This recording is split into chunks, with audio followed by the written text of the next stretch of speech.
नमस्कार मित्रांनो, मी Shri U D Patil, assistant professor, department of geography, arts commerce and science college Palus आपलं स्वागत करीत आहे. आपण पाठीमागील क्लासपासून B A first semester second science technology and development paper second, विज्ञान तंत्रज्ञान आणि प्रगती पेपर क्रमांक 2 या विषयाची आपण ओळख करून घेत आहोत. आणि मित्रांनो, या विषयाची ओळख करून घेत असताना हा विषय थोडासा वेगळा आहे. विशेषतः कला शाखेतील मुलांना हा वेगळा विषय आहे.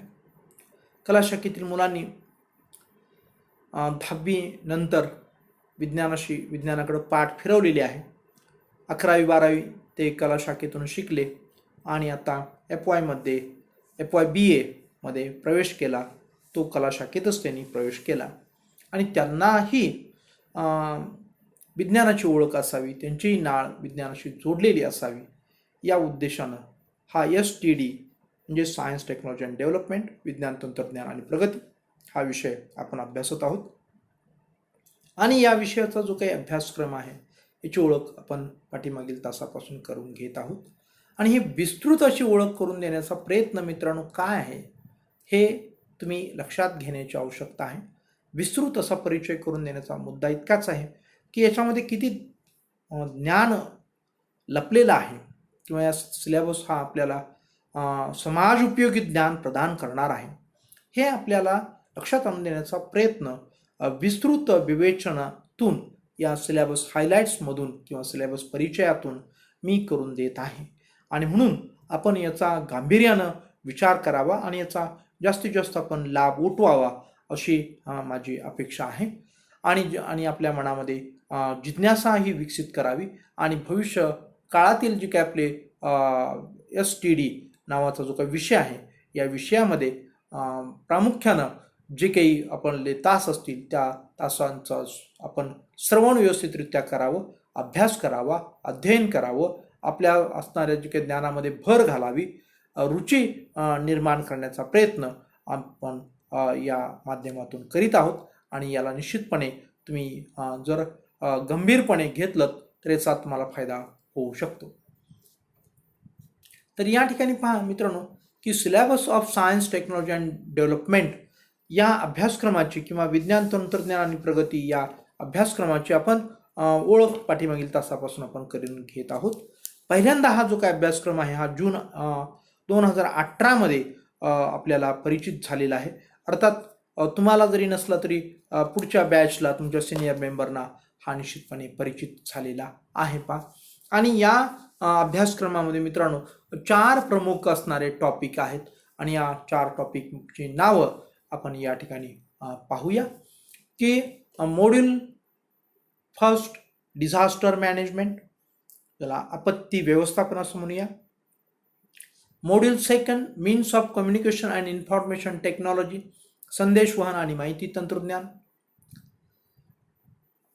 Module number 3 science technology in space research, अवकाशीय संशोधनामधील मध्ये विज्ञान आणि तंत्रज्ञानाचा सहभाग. आणि सगळ्यात शेवटी आपण पाहतोय प्रकरण module number 4 science technology in India's defence and ocean research, भारतीय संरक्षण आणि सागरशास्त्रातील विज्ञान आणि तंत्रज्ञानाचा महती किंवा विज्ञान आणि तंत्रज्ञानाचा रोल किंवा भूमिका हा प्रकरण क्रमांक 4 आपण अभ्यासणार आहोत. अशी 4 प्रकरणं आहेत किंवा यांची नावंही आपण इथं परिचित करून घेतलेली आहे. आणि यामध्ये पहिल्या प्रकरणामध्ये काय अभ्यासणार आहोत यावरती आपण कालच्या तासाला विस्तृत चर्चा केलेली आहे. मॉड्यूल फर्स्ट डिझास्टर मॅनेजमेंट, प्रकरण क्रमांक 1 आपत्ती व्यवस्थापन, टाइप्स ऑफ डिझास्टर की आपत्तीचे प्रकार, त्याच्यामध्ये अर्थक्वेक, भूकंप, फ्लड, पूर, ड्रॉट, दुष्काळ, फायर, अग्नी, ॲक्सिडेंट, अपघात, क्राऊड, गर्दी या सर्व गोष्टींचा अभ्यास आपण करणार आहोत आणि यामध्ये काय अभ्यासायचं आहे याचं आपण सविस्तर माहिती पाठीमागच्या क्लासमध्ये घेतलेली आहे. आणि याच्यानंतर मित्रांनो module number 2 means of communication and information technology, संदेश वहन आणि माहिती तंत्रज्ञान या प्रकरणामध्ये आपण काय काय अभ्यासणार आहोत या संदर्भात विस्तृत चर्चा पाठीमागच्या क्लासमध्ये केलेली आहे. त्याच्यामध्ये आपण पाहिलं ब्रीफ हिस्ट्री ऑफ कम्युनिकेशन, संदेश वहनाचा अत्यंत संक्षिप्त इतिहास आपण पाहणार आहोत.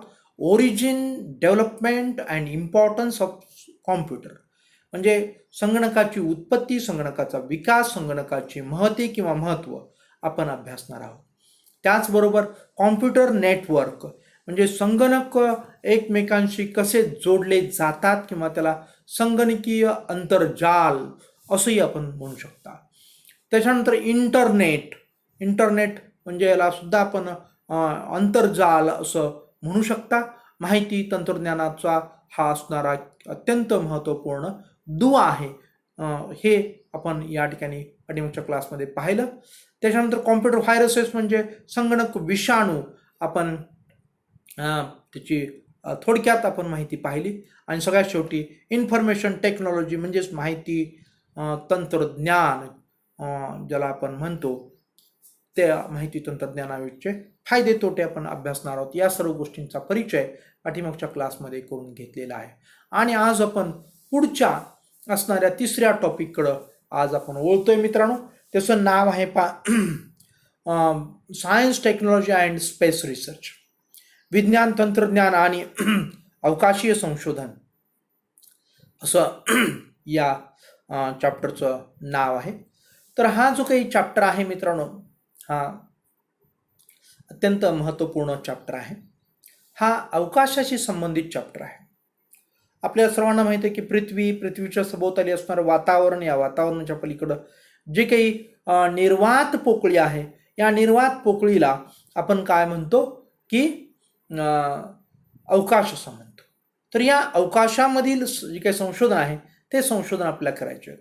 अवकाशामध्ये आपण पाहतो म्हणण्यापेक्षा अलीकडच्या काळामध्ये जे काही अनेक ज्याला स्पेस रिसर्च करणाऱ्या संस्था आहेत, त्या संस्थांच्या माध्यमातून व्हिडिओ, पिक्चर्स वगैरे आपण बघतो. परंतु पूर्वीच्या काळी या संदर्भात फक्त माहिती ऐकायची, श्रवण करायची पद्धत होती. आज आपण थोडंसं श्रवणाबरोबर पिक्चर किंवा व्हिडिओसुद्धा या विविध असणाऱ्या जे काही संशोधन संस्था आहेत किंवा अंतराळ संशोधन संस्था आहेत यांच्या माध्यमातून पाहत असतो. आणि मग आपल्याला माहिती झालेलं आहे की या अवकाशामध्ये असंख्य असे तारे आहेत, त्याला अनंत हा शब्द वापरला जातो. आणि अवकाशगंगा आहेत आणि एका अवकाशगंगेमध्ये अनंत असे तारे आहेत, हेही आपण पाहतो. अनेक अवकाशगंगाही आपल्याला पाहायला मिळतात.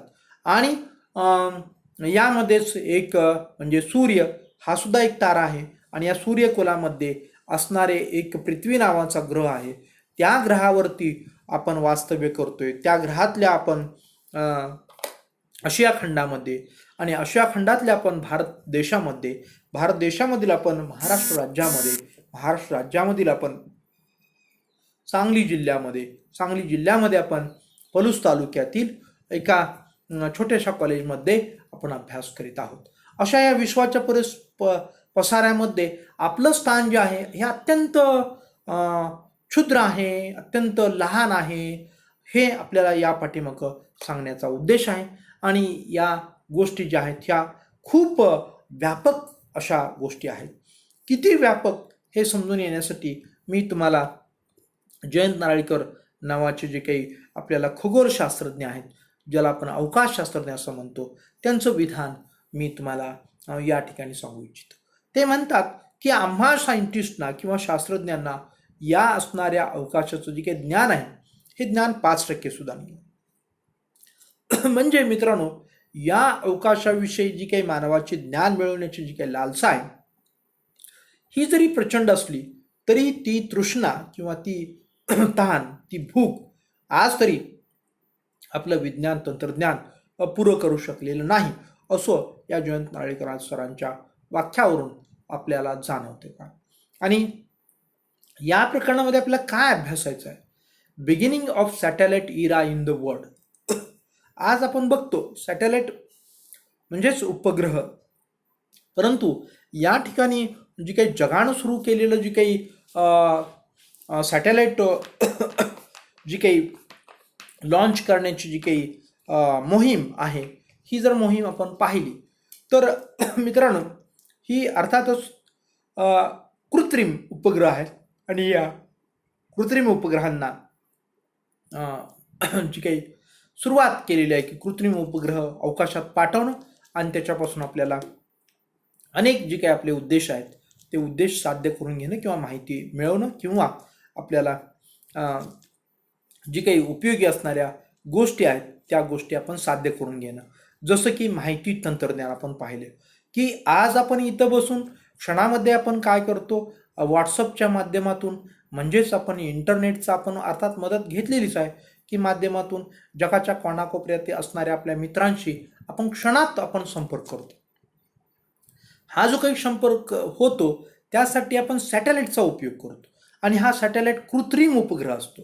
म्हणजे कृत्रिम उपग्रह अवकाशामध्ये जे काही सोडले जातात याची एक सुरुवात झालेली आहे. Beginning of satellite era in the world, त्या सुरुवातीचा अभ्यास आपल्याला करायचा आहे की कृत्रिम उपग्रह अवकाशात पाठवण्याची जी काही मोहीम आहे ही जगाची मोहीम आपण या ठिकाणी समजून घेणार आहोत. आणि त्या मोहिमेच्या पाठीमागं प्रत्येक देशाचा जी काही कृत्रिम उपग्रह पाठवण्याचा जो मानस असतो तो वेगवेगळा असतो. जसं आता आपण पाहिलं की संदेश वहनासाठी, आता आपण एक उदाहरण दिलं व्हॉट्सअपचं उदाहरण किंवा इंटरनेटचं उदाहरण, हे संदेश वहनासाठी कृत्रिम उपग्रह, तसंच हवामानासाठी कृत्रिम उपग्रह, तसंच संरक्षण टेहळणी करण्यासाठी कृत्रिम उपग्रह, तसंच आपण अवकाशातील असणारं जी काही माहिती जी आपण म्हणतो विविध तारे, विविध असणारे उपग्रह यांची माहिती करून घेण्यासाठीचे असणारे जे काही उपग्रह, या सर्व गोष्टींची सुरुवात झालेली आहे. आणि इतकी मोठ्या प्रमाणात सुरुवात झालेली आहे मित्रांनो की आज आपण असंही म्हणू शकतो की या पृथ्वीच्या सभोवताली असणारे जे काही कृत्रिम उपग्रह आहे त्या कृत्रिम उपग्रहांचं जाळं प्रचंड झालेलं आहे. आणि जसं आपण एखाद्या मोठ्या शहरामध्ये ट्रॉफिक जामची जशी समस्या आहे तशीच वरती कृत्रिम उपग्रहांची सुद्धा जी काही जाल आहे किंवा जी काही त्यांचा प्रवास आहे त्याच्यामध्ये सुद्धा ट्रॅफिक जाम व्हायची वेळ आज येऊन पोचलेली आहे. या सर्व गोष्टीचा परिचय beginning of satellite era in the world याच्यामध्ये आपल्याला करायचा आहे. आणि मित्रांनो या जी काही अवकाश संशोधनाचा एक महत्त्वपूर्ण दुसरा भाग आहे तो म्हणजे रॉकेट टेक्नॉलॉजी. आता रॉकेट टेक्नॉलॉजी म्हणजे काय की जी काही आता आपण पाहिलं की कृत्रिम उपग्रह आहेत हे अवकाशात सोडली जातात. कशा अवकाशात सोडली जातात तर त्यासाठी अग्निबाणांचा उपयोग करून घेतला जातो. आणि हे जे काही अग्निबाण आहेत मित्रांनो, हे अग्निबाण काय करतात की आपल्यासोबत कृत्रिम उपग्रह आहेत हे कृत्रिम उपग्रहांना घेऊन जातात आणि या असणारे पृथ्वीचं असणारे गुरुत्वाकर्षण आणि पृथ्वीसोबतले असणारं वातावरण हे पार करून देण्याचं काम या रॉकेटचं असतं किंवा अग्निबाणाचं असतं या कृत्रिम उपग्रहाला. आणि ते रॉकेट टेक्नॉलॉजी मार्फत केलं जातं. आणि ही जी काही टेक्नॉलॉजी आहे ही टेक्नॉलॉजी आज अत्यंत महत्त्वाची मानली जाते. ही टेक्नॉलॉजी ज्यांच्याकडे असेल आणि ह्या टेक्नॉलॉजीचा ज्यांचा विकास झालेला असेल ते देश स्वतः काय करू शकतात, आपले असणारे जे काही कृत्रिम उपग्रह आहेत ते स्वतः अवकाशामध्ये लॉन्च करू शकतात किंवा पाठवू शकतात. आज आपण बघतो की आज जगभरामध्ये पुष्कळ देश आहेत, परंतु काही थोडेच देश आहेत की ते थोडे देश काय करू शकतात की स्वतःची त्यांची रॉकेट टेक्नॉलॉजी आहे आणि त्या रॉकेट टेक्नॉलॉजीच्या सहाय्याने ते स्वतःचे असणारे जे काही कृत्रिम उपग्रह आहेत ते कृत्रिम उपग्रह स्वतः काय करतात, अवकाशामध्ये लॉन्च करतात. असं चित्र अगदी थोड्याच देशामध्ये पाहायला मिळतं. त्याच्यामध्ये एक भारत देश आहे. पहा, भारत देश सुद्धा टेक्नॉलॉजीमध्ये किंवा आपण म्हणूया की संशोधनामध्ये पाठीमागं नाही आहे. निश्चितपणे अभिमानास्पद अशी कामगिरी या क्षेत्रामध्ये भारताची आपल्याला पाहायला मिळते. पहा मित्रांनो, या संदर्भातल्या अनेक गोष्टी आपण पुढं पाहणार आहोत, परंतु ही जी काही रॉकेट टेक्नॉलॉजी आहे हिची आपल्याला परिचय करून घेणार आहोत. त्याच्यानंतर पहा की आर्टिफिशियल सॅटेलाइट मी तुम्हाला सांगितले की कृत्रिम उपग्रह अनेक कारणांच्यासाठी कृत्रिम उपग्रह असतात आणि मग त्यांचे असणारे जे काही प्रकार आहेत ते प्रकार आपण या ठिकाणी पाहणार आहोत. मग त्या प्रकारामध्ये अनेक जे काही प्रकार उद्देश ठेवून काही गोष्टी साध्य करण्यासाठी ते बनवले असतात आणि त्यानुसार त्यांचे प्रकार पडतात कृत्रिम उपग्रहाचे. हे सुद्धा आपल्याला या ठिकाणी पाहायचं आहे. आणि त्याच्यानंतर आपण युजेस की या कृत्रिम उपग्रहांचा काय नेमका उपयोग, अमेरिकेसारखा जो काही देश आहे मित्रांनो तो मोठ्या प्रमाणात संरक्षण आणि हेरगिरी, जगावरती हेरगिरी या गोष्टीसाठी या कृत्रिम उपग्रहांचा उपयोग करतो. आपल्याला माहित आहे की आपण आपल्यावरती सुद्धा खूप मोठा या अमेरिकन लोकांचा काय होता, हेरगिरी होती आणि आज सुद्धा आहे. आणि या हेरगिरी चुकवून आपण मित्रांनो काय केलं की या कृत्रिम उपग्रहाची हेरगिरी चुकवून आपण एक गोष्ट केली, ती म्हणजे की अणुसंशोधन करून ते यशस्वी झालेला आहे किंवा नाही हे पाहण्यासाठी अणुस्फोट आपण घडवून आणले आणि त्या चाचण्या होत्या, अर्थात त्या चाचण्या आपण घडवून आणल्या आणि त्यासुद्धा या अमेरिकन असणाऱ्या जे काही आर्टिफिशियल सॅटेलाइटना अंधारात ठेवून, लक्षात घ्या हेरगिरी करणाऱ्यांची सॅटेलाइटना अंधारात ठेवून या गोष्टी आपण केलेल्या आहेत. या संदर्भात तुम्हीही परिचित आहात. तर हे कृत्रिम उपग्रह अशा अमेरिकेसारखे देश आहेत हे हेरगिरीसाठी करतात आणि मग आपण त्याही क्षेत्रात म्हणजे अणु क्षेत्रामध्ये सुद्धा आपण प्रगतशील बनलोय आणि या आर्टिफिशियल सॅटेलाइटमध्ये सुद्धा आपण प्रगतशील बनलोय, किंबहुना आज आपण रॉकेट टेक्नॉलॉजीमध्ये सुद्धा प्रगतशील बनलेलो आहोत. हे आपल्याला या ठिकाणी पाहायचं आहे आणि त्याचे उपयोग जे आहेत हे सुद्धा आपल्याला समजून घ्यायचे आहेत. आणि याच्यानंतरचा जो मुद्दा आहे satellite programme of India. Satellite programme म्हणजे की भारताची जी काही कृत्रिम उपग्रह बनवण्याची जी काही कार्यक्रम आहे या कार्यक्रमाची आपल्याला माहिती घ्यायची आहे. मित्रांनो हा जो काही भारताचा सॅटेलाइट प्रोग्राम आहे ना, हा प्रोग्राम मित्रांनो खूप प्रयत्नातून पुढं गेलेला आहे असं आपण म्हणू शकतो की अनेक क्षेत्रामध्ये भारत आज विज्ञान तंत्रज्ञान या क्षेत्रामध्ये सुद्धा स्वावलंबी बनत आहे. हे महत्त्वपूर्ण गोष्ट या ठिकाणी आपण लक्षात घेणं आवश्यक आहे की जसं सुरुवातीच्या काळामध्ये आपला देश जेव्हा स्वतंत्र झाला तेव्हा आपण याच्यामध्ये फारसं असं प्रगतशील नव्हतो. हे आपण या ठिकाणी लक्षात घेणं आवश्यक आहे. आणि मग त्यावेळेस आपल्याला पूर्णपणे दुसऱ्या देशांच्यावरती टेक्नॉलॉजीसाठी अवलंबून आपल्याला राहावं लागत होतं. हे महत्त्वपूर्ण गोष्ट आपण लक्षात घेतली पाहिजे. आणि त्यावेळेस मग काय करायला लागायचं की आपले असणारे जे काही पंतप्रधान आहेत या पंतप्रधानांना दुसऱ्या देशांशी करार करावे लागायचे किंवा दुसऱ्या देशाकडं आपल्या टेक्नॉलॉजी वरती डिपेंड राहावं लागायचं किंवा अवलंबून राहावं लागायचं. आणि यासाठीचं उत्तम उदाहरण पण मी तुम्हाला सांगेन आणि ते उदाहरण म्हणजे मित्रांनो की आपले पंतप्रधान होते राजीव गांधी नावाचे पंतप्रधान होऊन गेले. तर ह्या राजीव गांधी नावाच्या पंतप्रधानांच्या काळातली मी गोष्ट तुम्हाला सांगतो की त्या काळामध्ये तितकंसं तंत्रज्ञान आणि विज्ञान आणि तंत्रज्ञानामध्ये किंवा टेक्नॉलॉजीमध्ये तितकंसं प्रगतशील नव्हतं. विशेषतः संगणकीय टेक्नॉलॉजीमध्ये आणि जी काही रॉकेट टेक्नॉलॉजीमध्ये तितकंसं आपण प्रगतशील नव्हतो. आणि त्यावेळेस मित्रांनो हे जे काही आपले पंतप्रधान आहेत हे आपल्या मित्र राष्ट्राकडे गेले किंवा जगातील अनेक राष्ट्रांच्याकडे गेले, प्रगतशील राष्ट्रांच्याकडं, आणि त्यांनी आपल्याला आवश्यक असणारी सुपर संगणकाची टेक्नॉलॉजी त्यांनी मागितली. किंबहुना रॉकेट टेक्नॉलॉजीसाठी जी काही क्रायोजेनिक इंजिन लागतो त्या क्रायोजेनिक इंजिनची टेक्नॉलॉजी त्यांनी मागितली. परंतु जगातील या प्रगतशील देशांनी भारताला ही टेक्नॉलॉजी नाकारली आणि मित्रांनो हताश होऊन राजीव गांधींना परतावं लागलं.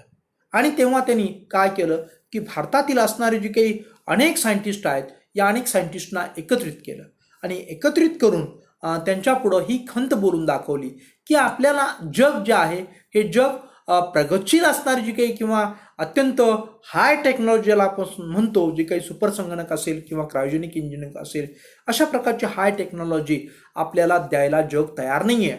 आणि आपल्याला जी काही टेक्नॉलॉजी देतं ती झिरो टेक्नॉलॉजी देतं. झिरो टेक्नॉलॉजी म्हणजे ज्याला फारसं काही महत्त्व नसतं. उदाहरणार्थ मॅगी बनवायची टेक्नॉलॉजी, याला काही टेक्नॉलॉजी म्हणतात का? तर अशा प्रकारची टेक्नॉलॉजी आपल्याला जग द्यायला तयार आहे. परंतु हाय टेक्नॉलॉजी आपल्याला द्यायला तयार नाही आहे, अशा प्रकारची खंत राजीव गांधींनी या सर्व सायंटिस्ट समोर बोलून दाखवली. आणि तेव्हा मित्रांनो आपल्या सायंटिस्टमध्ये जी काही बुजुर्ग सायंटिस्ट होते, वडीलधारी जी काही ज्याला आपण म्हणूया की शास्त्रज्ञ होते, त्यांनी राजीव गांधींना खड्या शब्दामध्ये सुनावलं की तुम्हाला ह्या विज्ञान आणि तंत्रज्ञानाची जगासमोर भीक मागायला कोणी सांगितलं. अशा प्रकारचे जे काही खडे बोल राजीव गांधींना सुनावले. आणि तेव्हा राजीव गांधी म्हणाले की मग हे आपण जर दुसऱ्याला मागायचं नाही तर मग आपण या विज्ञान आणि तंत्रज्ञानामध्ये प्रगतशील केव्हा बनणार.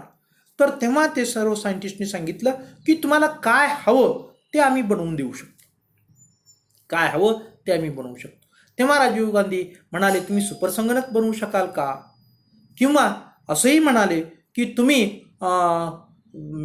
विशेष महत्त्वपूर्ण गोष्ट म्हणजे रॉकेट टेक्नॉलॉजीसाठी लागणारं क्रायोजेनिक इंजिन बनवाल का. तेव्हा मित्रांनो सर्व सायंटिस्ट म्हणाले का नाही, आम्ही सर्व काही बनवू शकतो, तुम्हाला जे हवं ते बनवू शकतो, फक्त आम्हाला 2 गोष्टींचं तुम्ही स्वातंत्र्य दिलं पाहिजे. आणि ते महत्त्वपूर्ण 2 गोष्टी आहेत. एक म्हणजे राजकीय असणारा जो काही हस्तक्षेप आहे, या हस्तक्षेपापासून आमचं जे काही विज्ञान संस्था आहेत, विज्ञान संशोधन संस्था आहेत, या दूर राहिल्या पाहिजे. आणि दुसरी महत्त्वपूर्ण गोष्ट म्हणजे आम्हाला लागणारं जे काही विज्ञान संशोधन संस्थांना लागणारं जे काही फायनान्स आहे किंवा पैसा आहे, तो पैसा आम्हाला तुम्ही पुरवला पाहिजे. या 2 गोष्टी जर तुम्ही आम्हाला दिल्यात, म्हणजे या 2 गोष्टीमध्ये आम्हाला स्वायत्तता दिली, स्वातंत्र्य दिलं, तर तुम्हाला लागणाऱ्या सर्व गोष्टी आम्ही पुरवू. अशा प्रकारे त्या ठिकाणी चर्चा झाली. आणि ते माननीय त्यावेळचे जे काही पंतप्रधान होते त्यांनी, राजीव गांधींनी ही गोष्ट मान्य केली. आणि मित्रांनो दुर्दैवाची गोष्ट अशी झाली की पुढं काळाच्या ओघात राजीव गांधी राहिली नाहीत, परंतु या असणाऱ्या भारतीय असणारे जे काही संशोधन संस्था आहेत, या संशोधन संस्थांनी जो काही सुपरसंगणक बनवला तो जगातील सर्व सुपरसंगणकांचा बाप ठरला, किंबहुना सर्वश्रेष्ठ ठरला. फक्त म्हणजे साईजमध्ये आकारामध्येच नाही आहे, तर सर्व दृष्टिकोनातून कोणत्याही अँगलनं तपासलं तर तो भारतीय असणारा जो काही सुपरसंगणक, ज्याला आपण परम असं नाव दिलेलं आहे, तो निश्चितपणे सर्वश्रेष्ठ ठरला. आणि ते पाहण्यासाठी दुर्दैवाची गोष्ट म्हणजे राजीव गांधी आपल्यामध्ये नव्हते. आणि दुसरी महत्त्वपूर्ण गोष्ट क्रायोजेनिक इंजिनच्या बाबतीमध्येही तसंच झालं की क्रायोजेनिक इंजिनमध्ये सुद्धा आज आपण पाहतो की भारतानं काय केलेलं आहे की याच्यामध्ये स्वावलंबन प्राप्त केलेलं आहे, किंवा स्वतःचं क्रायोजेनिक इंजिन स्वतः विकसित केलेलं आहे. हे पाहण्यासाठी सुद्धा राजीव गांधीमध्ये आपल्यामध्ये नाही आहेत, मात्र याच्यामध्ये आपण स्वावलंबी बनलो. अशाच प्रकारे या क्रायोजेनिक इंजिन, ज्याला आपण अग्निबाण आपण म्हणतो, रॉकेट टेक्नॉलॉजीमध्ये लागणारं, तर त्या अग्निबाण काय करतं, हे सॅटेलाईट अवकाशात घेऊन जातं. तर हे सॅटेलाईट प्रोग्रॅमचाच एक भाग आहे मित्रांनो. रॉकेट टेक्नॉलॉजी, क्रायोजेनिक इंजिन ह्या सॅटेलाईट प्रोग्रॅमचाच एक भाग आहे. तर ह्या सॅटेलाईट प्रोग्रॅम ऑफ इंडिया हाही आपण या ठिकाणी समजून घेणार आहोत. आणि यानंतर आपण एक महत्त्वपूर्ण गोष्ट आपल्याला पाहायची आहे. इंट्रोडक्शन ऑफ असं म्हटलेलं आहे की जॉग्राफिकल इन्फॉर्मेशन सिस्टीम, ज्याला आपण GIS म्हणतो, की यालाच आपण भौगोलिक माहिती प्रणाली असं मराठीमध्ये नाव आहे. आणि दुसरं introduction of geographical position system, ज्याला GPS आपण म्हणतो, की आपण भौगोलिक माहिती प्रणाली आणि ज्याला वैश्विक स्थान निश्चिती प्रणाली, या दोन्ही प्रणालींचे ओळखसुद्धा या चॅप्टरमध्ये आपण करून घेणार आहोत. आणि या दोन्ही प्रणाली मित्रांनो इतक्या तुमच्या जीवनाशी आज काल निगडीत आहेत की तुम्ही ज्याला आपण पाठीमागच्या प्रकरणामध्ये पाहिलं, संगणकाच्या प्रकरणामध्ये किंवा IT प्रकरणामध्ये त्याची ओळख करून घेताना, की हा स्मार्टफोन म्हणजे सुद्धा एक संगणकच आहे. तर या संगणकाचंच, या स्मार्टफोनचा मध्येच एक ॲप्लिकेशन म्हणा की असतं की GPS.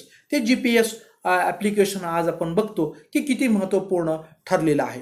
की कुठेही प्रवास करायचा असेल, किंवा चोर शोधून काढायचं असेल, किंवा जगाच्या कानाकोपऱ्यामध्ये असणारी जी काही संरक्षण व्यवस्थेला असणारी जी काही अज्ञातस्थळं असतील, किंवा सायंटिस्टना असणारे जी काही अज्ञातस्थळं असतील, हे सर्व शोधून काढण्यासाठी या सर्व गोष्टी अत्यंत उपयुक्त आहेत.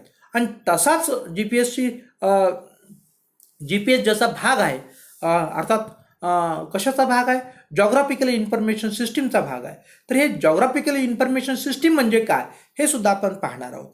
की भौगोलिक माहिती प्रणाली, की आज आपल्याला आवश्यक आहे की आपण कितीही अनेक वेगवेगळ्या क्षेत्रांमध्ये प्रगती केली असली तर त्या क्षेत्रांची असणारी जी काही जननी आहे ती म्हणजे भौगोलिक पर्यावरण.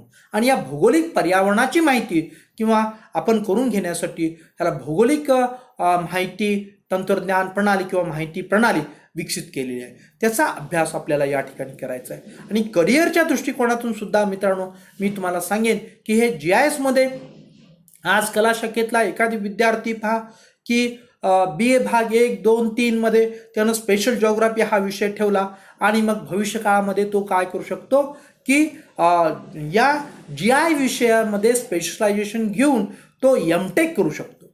लक्षात घ्या. म्हणजेच तो पहा MTech म्हणजे ज्याला आपण मास्टर इन टेक्नॉलॉजी म्हणतो की या मास्टर इन टेक्नॉलॉजी कशामध्ये GIS मध्ये. आणि म्हणजे कला शाखेतील विद्यार्थी पुन्हा एकदा विज्ञान क्षेत्राकडे जाण्यासाठी हा जॉग्राफी हा विषय आहे आणि त्यातलाच हा STDच्या अभ्यासक्रमामध्ये थोडासा परिचय करून देण्याची संधी आहे. म्हणून मी तुम्हाला करून देतो की जर जॉग्राफी विषय तुम्ही ठेवलात तर निश्चितपणे GIS सारख्या ज्याला आपण MTech म्हणतो की GIS मध्ये आपण MTech करू शकता. आणि बाहेरच्या फील्डमध्ये जे MTech झालेले इंजिनियर आहेत त्यांच्यापेक्षा अधिक चांगली पॅकेजेस तुम्ही मिळवू शकता. असंही नाविन्यपूर्ण क्षेत्र आहे आणि या संदर्भातही तुम्हाला माहिती तुम्ही करून घ्या.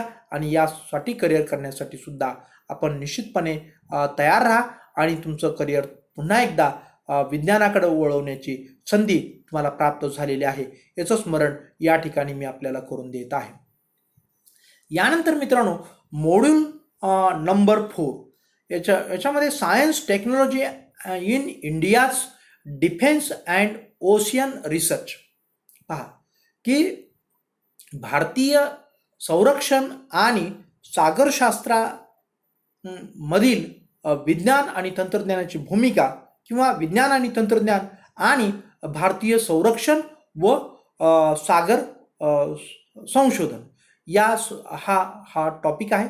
आणि यामध्ये मित्रांनो आपण सायन्स टेक्नॉलॉजी इन डिफेन्स असं म्हणतो की national defence, science technology in national defence, राष्ट्रीय संरक्षणामधील विज्ञान आणि तंत्रज्ञान हा आपण भाग इथं पाहणार आहोत की विज्ञान आणि तंत्रज्ञानाचा नेमका काय रोल आहे आपल्या या संरक्षण व्यवस्थेमध्ये हे आपण या ठिकाणी पाहणार आहोत. त्याच्यानंतर आपल्याला पाहायचं आहे defence research and development organisation, ज्याला DRDO असं आपण म्हणतो की संरक्षण क्षेत्रातील संशोधन आणि विकास संस्था असं मराठीमध्ये त्याला आपण म्हणू शकता. तर याचा अभ्यास आपल्याला DRDOचा अभ्यास आपल्याला या प्रकरणामध्ये करायचा आहे. याशिवाय मित्रांनो अत्यंत महत्त्वपूर्ण जे काही पहिले 2 मुद्दे आहेत हे संरक्षणाच्या संदर्भात आहेत. मग बऱ्याच लोकांना या संरक्षण क्षेत्रासंदर्भात आकर्षण असतं. मग म्हणून तर तुम्ही बरीच मुलं कोणी पोलीस बनतं तर कोणी मिलिटरीमध्ये जातं, कोणी नेव्हीमध्ये जातं, कोणी एअरफोर्समध्ये जातं, कोणी रिझर्व्ह पोलीस फोर्समध्ये जातं. तर या सर्व गोष्टी आहेत ह्या संरक्षण क्षेत्राशी तुम्हाला खूप आकर्षण आहे आणि तिकडं तुम्ही वळता आपलं करिअर करता. आणि यामध्ये करिअर जे आहे ते अगदी आपापल्या बुद्धिमत्तेनुसार तुम्हाला करिअर प्राप्त होतं. अधिक तुमची बुद्धिमत्ता असेल तर चांगलंही करिअर तुम्हाला या ठिकाणी प्राप्त होऊ शकतं. आणि जे करिअर तुम्हाला माहीत नाही ते करिअर इथं विज्ञान तंत्रज्ञान आणि प्रगतीच्या या विषयाच्या माध्यमातून इथं आपल्याला दिसतंय. पहा उदाहरणार्थ DRDO की या संशोधन संस्थेमध्ये सुद्धा तुम्ही आपली विद्वत्ता तुम्ही आपलं जी काही अक्कल बुद्धी अधिक तुम्ही काय केली तर त्याला विकसित केली तर तुम्हाला या ठिकाणी सुद्धा संधी मिळू शकते. हे आपण या ठिकाणी लक्षात घेणं अत्यंत आवश्यक आहे. तर याचा अभ्यास आपल्याला इथं करायचा आहे. त्याचबरोबर पहा इम्पॉर्टन्स ऑफ ओशन स्टडीज की सागरशास्त्राचा अभ्यास किंवा सागरशास्त्राच्या अभ्यासाचं महत्त्व आपण इथं समजून घेणार आहोत. आणि इंडियन इन्स्टिट्यूट ऑफ ओशनोग्राफी ज्याला आपण भारतीय सागर संशोधन संस्था याचाही अभ्यास या प्रकरणामध्ये करायचा आहे. आणि सगळ्यात शेवटी अंटार्क्टिका एक्सपेडिशन ऑफ इंडिया म्हणजेच आपण भारताची अंटार्क्टिका मोहीम याचा अभ्यास या प्रकरणामध्ये आपल्याला करायचा आहे. हेही प्रकरण अत्यंत महत्त्वपूर्ण आहे, समाज उपयोगी आहे. आणि त्यानंतर मित्रांनो, आपण सर्वात शेवटी पोहोचलोय की आपल्या परीक्षेचं स्वरूप कसं असेल. आता या कोरोनाच्या महामारीच्या काळात परीक्षेचं स्वरूप कसं असेल हे नेमकं सांगणं अवघड आहे. परंतु जेव्हा या सिलेबसची रचना झाली तेव्हा परीक्षेचं स्वरूप अभ्यास मंडळानं असं निश्चित केलं होतं की मल्टिपल चॉईस क्वेश्चन, पहिला प्रश्न आहे मल्टिपल चॉईस क्वेश्चन 10 प्रश्न असतील, 10 marks. Short answer question 4 out of 6, म्हणजे 6 पैकी तुम्हाला 4 टिपा लिहायच्या आहेत दुसऱ्या प्रश्नामध्ये आणि त्यामध्ये तुम्हाला 20 मार्क्स. त्याच्यानंतर पहा की शेवटी तिसरा प्रश्न आहे, त्याच्यामध्ये तुम्हाला detail answer type question 1 out of 2, म्हणजे 2 पैकी 1 प्रश्न तुम्हाला विस्तृत असं दीर्घोत्तरी प्रश्न लिहायचा आहे.